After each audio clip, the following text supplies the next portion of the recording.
Istorijski dokumenti, svjedočenja preživjelih kao i naučna otkrića brojnih uglednih historičara nepobitno potvrđuju da su u Drugom svjetskom ratu u takozvanoj nezavisnoj državi Hrvatskoj počinjeni stravični zločini ustaša, kojima nije i nema ravnih na Balkanu.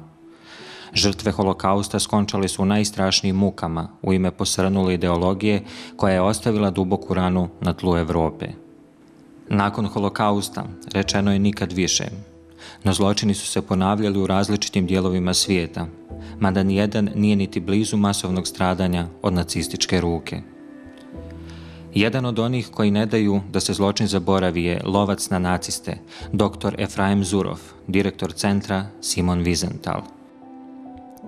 Brojni su razlozi za privođenje nacističkih zločinaca licu pravde, ali prvi i najupečatljiviji razlog je taj što se nacisti ne kaju. Za sve ove godine nisam sreo nacističkog zločinca koji se pokajao i tražio iskupljenje. Dobro večer, dr. Zuroff. Počašćena sam što govorite za našu radio i televiziju i što ste posjetili naš grad. Prvo želim razgovarati o početku vaše karijere kao lovca na naciste, kako je sve to počelo i kada ste prvi put donijeli odluku da se bavite ovim poslom. Okay, so first of all, I never made that decision. And it just happened, actually. I was very interested in history, especially the history of the Jewish people, and especially the history of the Holocaust and how the Holocaust had happened. So when I finished my college, my BA, my first degree, I decided I was going to continue and go to Jerusalem to study about contemporary Jewry, in other words, modern Jewish history, and I had to choose a specialization. And one of the specializations was the Holocaust. So if I had to spend so much time studying, I said I may as well study something that interests me. And in other words, there was nothing practical about this, but my curiosity about how the Holocaust could happen was one of the things that motivated me to study that subject. And the more I studied, the more I became even interested, and I was very curious about all the developments and how it happened, and the reactions, and it really was very important for me. And when I eventually finished the master's degree, the second degree, so I was looking for a job. So someone said to me, listen, you spent so much time studying the Holocaust, you may as well try and get a job in the Holocaust. So I got a job at Yad Vashem. Yad Vashem is the Israeli memorial for the Holocaust. And I started as an editor, actually the deputy editor of the annual that Yad Vashem put out. In other words, every year, or it's a little more than a year, they would publish a book of articles. That's what I was doing. And working there, where almost all the people who worked there were survivors of the Holocaust, it really sort of got me into the whole issue of the Holocaust. And then later on, I of course continued for a doctorate. But at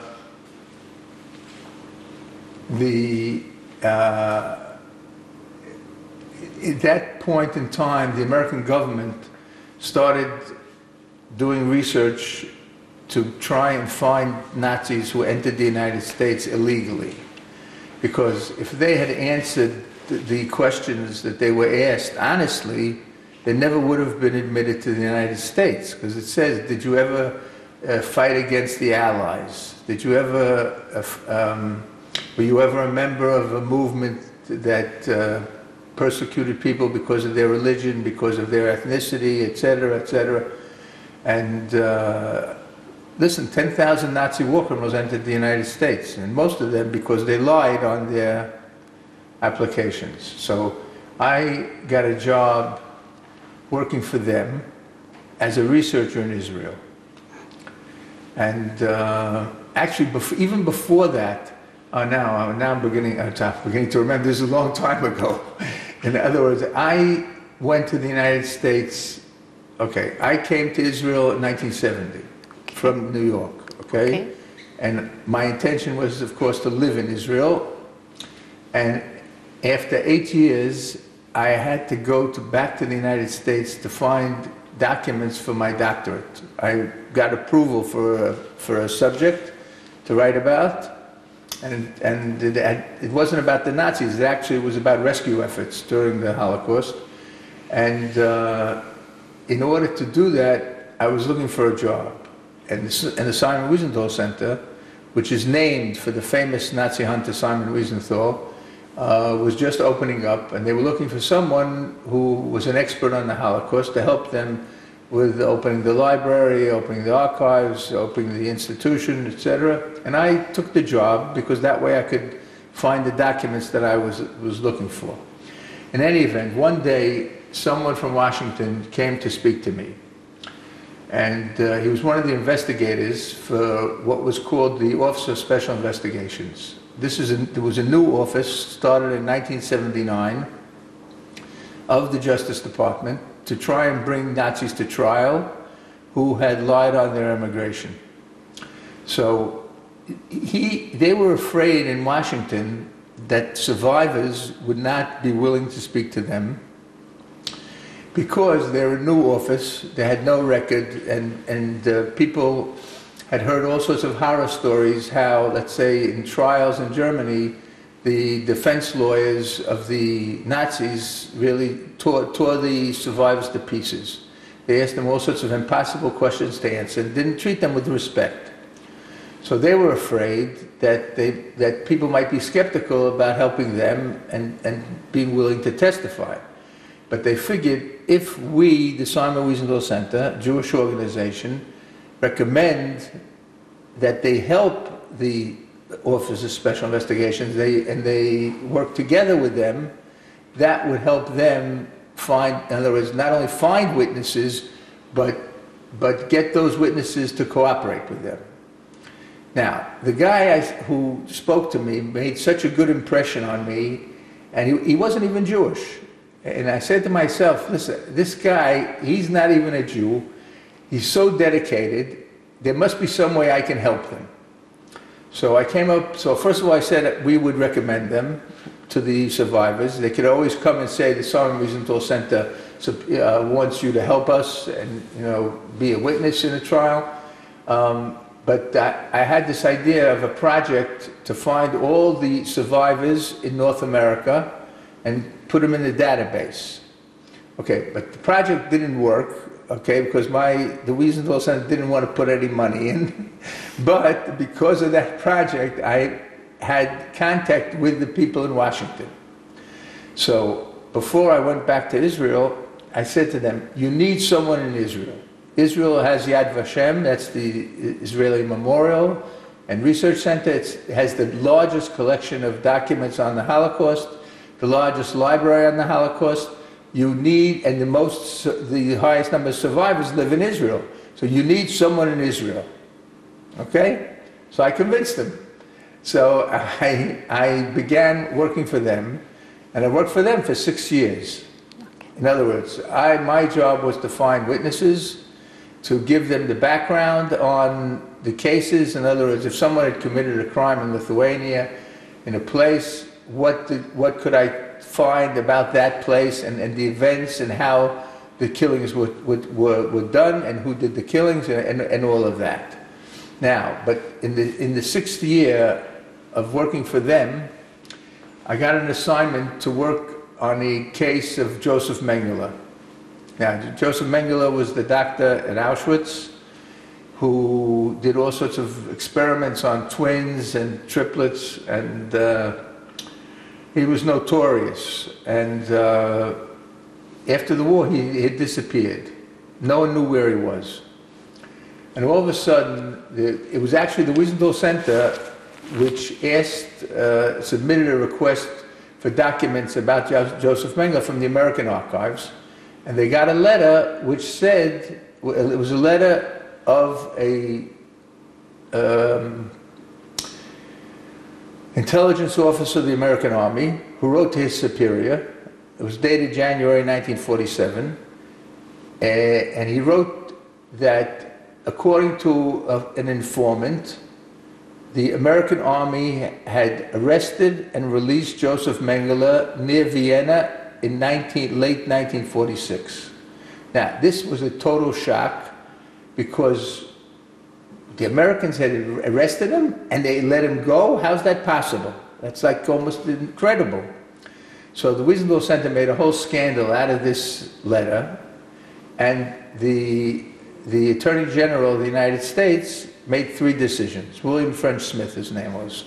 1, the United States of America will start looking for Mengele. In other words, they had no reason to look for him, even though he was a big Nazi. I mean, it was the Germans who had to look for him, right? 2, the United States of America will check if Joseph Mengele entered the United States, because they knew by that point that thousands of Nazis had entered the United States, or were living in the United States. And then the third thing was to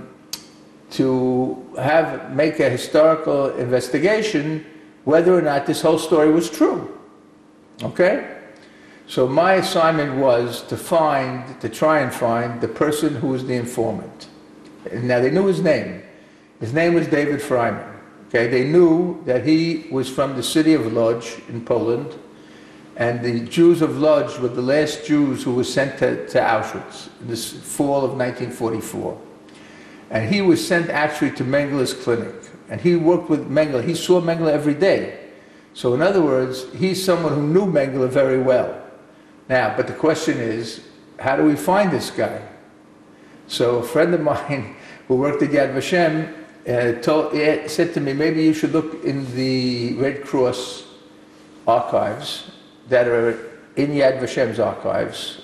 And this is an archive that was based on millions of requests for information that people who had relatives in Europe, who did not hear from those relatives, who had no idea what happened to these relatives. And in those days there were no databases, but there were index cards.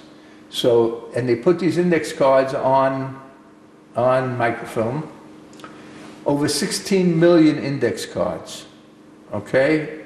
Now, what's interesting is this. The Red Cross would only answer questions from first-degree relatives. In other words, only if you were a son, a brother, a husband, or a spouse of someone, then they would answer you if they had the information. If not, they don't answer you. In other words, if I had written to them saying, I'm working for the Justice Department, I'm looking for David Freiman, they wouldn't answer. Okay? Now, while I was looking through these cards, it became very clear to me that this material was a gold mine. It was a gold mine because on the cards themselves, there was no indication that any of these people had been Nazis. But all of these people who were listed, and it's more than 16 million cards, okay? All of them had been in what they called displaced persons camps. In other words, these are people who were refugees after the war. They wanted to get special privileges as refugees, and they could get it if they were living in what they called displaced persons camps. These are people who were living, in other words, who were from a different country, had run away from the country where they lived, and now wanted to emigrate to the West. And that's why they were living in these, what they call DP camps. But I knew that all the Nazis who came to the United States were all in DP camps, and they all posed as innocent refugees. So the cards, it was index cards, the cards didn't say that they had been Nazis. What it said was where they went, most of them to the United States, Canada, Australia, Great Britain, New Zealand, okay? On what ship they went, on what date they sailed, and I realized that I could find literally thousands of suspected Nazis because I had other lists, I had other sources with names of many, many Nazi war criminals. So I made an experiment, okay? I mean, I couldn't believe what happened. I mean, this is too good to believe, right?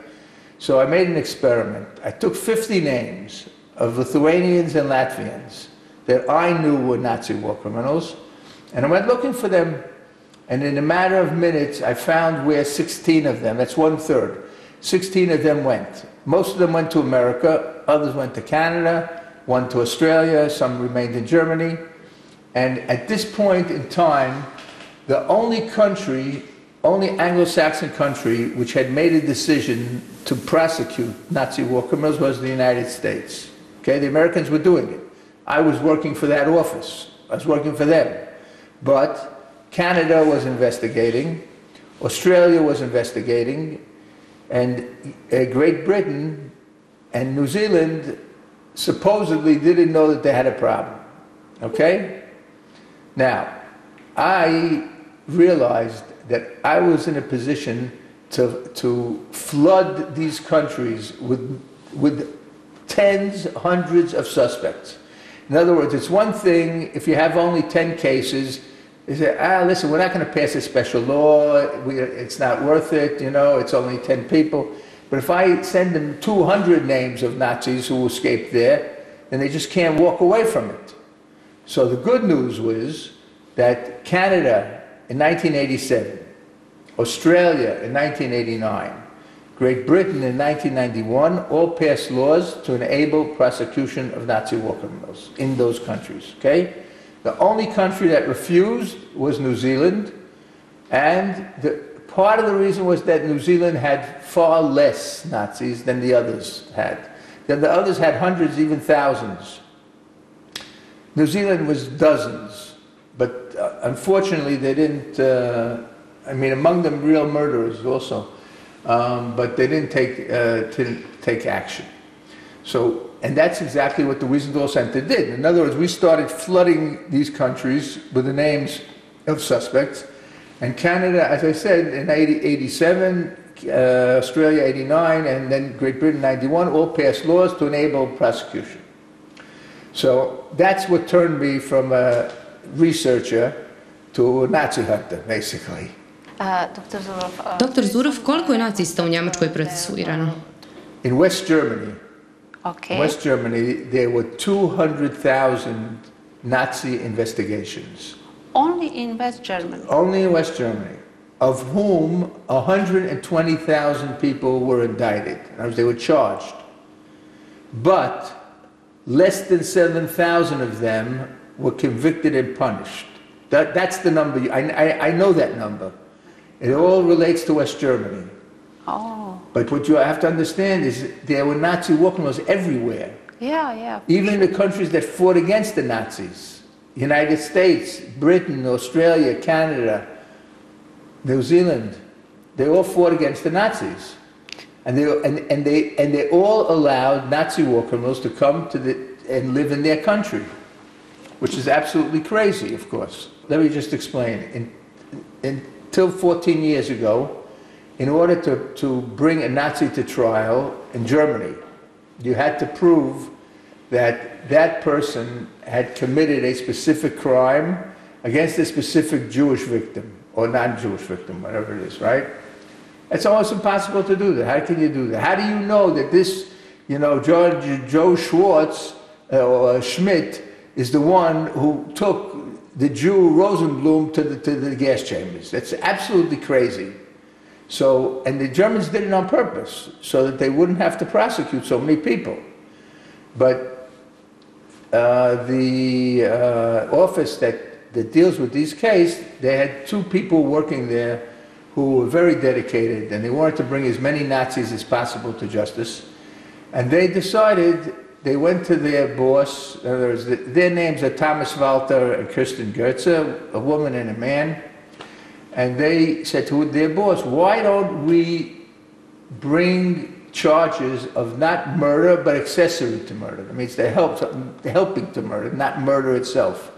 And in that case, you don't have to prove a specific case. You don't have to prove a specific crime. Anyone who worked in a death camp would be guilty of accessory to murder. Anyone who worked in a concentration camp with a high mortality rate could be prosecuted for accessory to murder. So the first case was the case of Ivan Demyanjuk, which is a famous case. He was brought to Israel, and they thought that he was the person who ran the gas chambers in Treblinka, and it turns out he wasn't. But he was not a righteous Gentile either. He was God in Sobibor, which was another death camp. And eventually he was put on trial in Germany. He was convicted. And once he was convicted, the Germans started looking for anyone who served in a death camp or in a camp with a high death rate. Okay? So there have been 8 trials already. Only one was stopped for medical reasons. And all the other people were convicted. Okay. Na području Kozarske Dubice postoje najzloglasniji logor na Balkanu. Vaš rad vezan je za procesuiranje Dinka Šakića, jednog od 5 komandanata logoru Jasenovac. Recite nam kako je to izgledalo. So Dinko Šakić was one of the 5 commanders of Jasenovac. There were 5 different people who were commanders of Jasenovac. He was commander for a relatively short period, from April to October 1944. Okay? He was caught because of his arrogance and his stupidity. He never changed his name. He ran away to Argentina, and he lived under the name Dinko Šakić.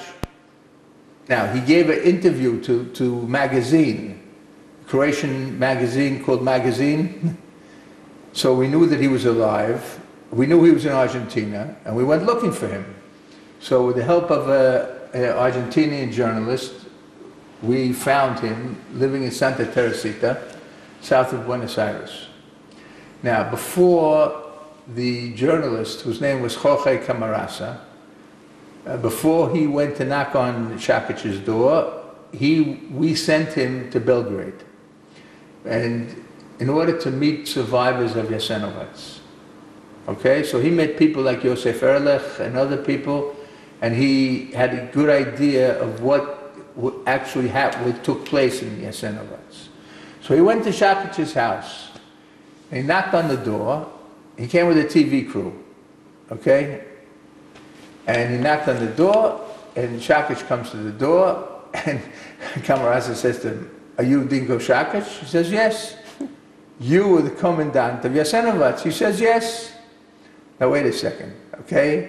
Normally, when a Nazi is about to be exposed, or a Nazi is, found, there's 2 answers. One is, "It's not me, mistaken identity." And the other answer is, "It's me, but I didn't do it." Okay, what does Dinko Šakić say? "It's me and I did it." So Camarasa says to him, "Listen, I have a couple of questions I'd like to ask you. Can I come in?" So they sit in Šakić's living room, and Camarasa says to him, "You were the commandant of the worst camp in the Balkans, the camp that was nicknamed Auschwitz of the Balkans. What do you have to say for yourself? What do you have to say about the high mortality rate, the murders, etc.?" He says, "What are you talking about? Jasenovac was a penal colony, like a jail, and every country has a penal colony, and every person who's in Jasenovac deserved to be there." So Camarasa says to me, "Listen, don't try and fool me. I know, I went to Belgrade, I spoke to Josef Erlich, I spoke to survivors. I know exactly what went on in Jasenovac. So don't try and make up all sorts of, stories." So he says, "Well, what are you talking about? The mortality rate was average. It was like where it is everywhere else. Maybe there was a little typhus. But you know what the problem with Jasenovac was," he says to him. "The problem with Jasenovac was they didn't let us finish the job. Because if we had finished the job, that means kill all the Serbs, all the Jews, and all the Roma, and all the Croatian good guys, okay, the ones who are anti-fascist, we wouldn't hear these lies all about Jasenovac." So problem was... Dakle, problem je samo to što svjedoci postoje. Right, exactly. So never show empathy for what is happening. Never showed any regret, any remorse, any empathy. Listen, he asked to be buried in his Ustasha uniform. Okay, he was an Ustasha to the very end. But what's even worse is the priest who gave the eulogy for Šakić at his funeral. Okay, he wanted to be, he was buried in his, it was a private ceremony, right? He's buried in his statue. So Vyacheslav Lasic, the Dominican priest, he said the following, listen very carefully, he said, it's true that Dinko Šakić did not observe all the 10 commandments. Okay, and I have to interject here, thou shalt not kill, murder, okay? But he's a symbol for Croatia. Dr. Zurov, želim vas pitati još nešto. Kako vi gledate na veličanje Alojzija Stepinca i kako će to uticati na buduće odnose između Srba i Hrvata? Listen, Alojzij Stepinac deserved to be in jail. He asked the Pope for years to recognize the independent state of Croatia. Until 1943, he kept on asking him. He was the confessor of Ante Pavelić. Ante Pavelić was basically, I would say, after Hitler and Himmler and Heydrich, probably the most terrible war criminal of World War II. He's a person who carried out the genocide of 3 peoples, not one genocide. The genocide of the Serbs, the genocide of the Jews, the genocide of the Roma. No? He was the confessor of Ante Pavelić, and he supported the NDH. So where does a person like that belong? He belongs in a prison, not as a saint. Izgradnjom memorialnog centra u Donjoj Gradini biće dostupniji sadržaj, prezentacije, dokumenti, fotografije koji svjedoče o stradanju za vrijeme NDH. Jedna od građevina koja će dati doprinos čuvanju sjećanja na stradale jeste izgradnja crkve posvećene jasenovačkim novomučenicima u selu Međuvođe kod Kozarske Dubice, mjesto koje je bilo polazna tačka za transport Srba u logore. Kako vi gledate na značaj ovakvih građevina za budućnost i za buduće generacije? Okay, they have to learn what happened and who are the bad guys and who are the good guys. Yes, that's the point. Let's call things with right name. Exactly. Tudjman had that idea. He wanted to bury the victims together with the perpetrator. And thank God it was stopped and it didn't happen. Can you tell me? Šta mislite, da li institucije mogu preventivno djelovati da nacizam svedemo na nultu toleranciju i da tako spriječimo da se zlo iz Drugog svjetskog rata nikada ne ponovi? Listen, this is on several levels. First of all, the level of education, okay? The more people know about the Holocaust, the greater the chance that there won't be a second Holocaust, okay? That's one thing. But there's another whole different issue of people, you know, we're living in Israel, right? And Israel is being threatened by Iran by a nuclear bomb. So here you have a country who's a member of the UN, hasn't been thrown out of the UN yet, it should have been thrown out years ago, okay, who's threatening to destroy another country. Why? Because we're Jewish and we don't like people like the mullahs in Iran who are torturing their people. Okay? So there's your example. So we have to make sure that doesn't happen. So thank God we have a strong army and we have a good intelligence. And in the meantime, because no one seems to be ready to help us, the Americans are not indicating that it's clear that they'll bomb Iran if necessary. Understand? So it might be just up to us. In the meantime, we're fighting over the judicial reform and whether to do it or not to do it. So, but listen, that's basically, there's the, what do you call it, the intellectual side and the practical side. Koliko je značajno da buduće generacije učimo o zločinima koji su počinjeni u Drugom svjetskom ratu? Of course they do. They have to know that. Every single child in this country has to know what happened to the Serbs, the Jews, and the Roma. And the anti-fascist Croatians, because they were anti-fascist Croatians. People who fought against Ustaša. They're heroes. Yeah. Thank you. Dr. Zurov, hvala vam na razgovoru i hvala vam što ste bili naš gost večeras. Kozarska Dubica je u Drugom svjetskom ratu izgubila polovinu svog stanovništva. Prema broju ubijenih, Jasenovac je 3. na svjetskoj listi logora, a po brutalnostima koje su počinjene u njemu prvi, smatraju istoričari. Sa 64.800 kvadratnih metara i 105 masovnih grobnica, Donja Gradina podsjeća i čuva od zaborava pretke i opominje da je Gradina grad mrtvih. Grad u kome nacisti ni djecu nisu razlikovali od odraslih. Zatvarani su u logore smrti, patili od gladi i hladnoće. Korišteni su kao radnici, na isti način kažnjavani, korišteni u eksperimentima nacističkih ljekara i na kraju ubijani. Košute, Pare, Brijestovi, Jasen, Hrastovi, Topole, Tišina.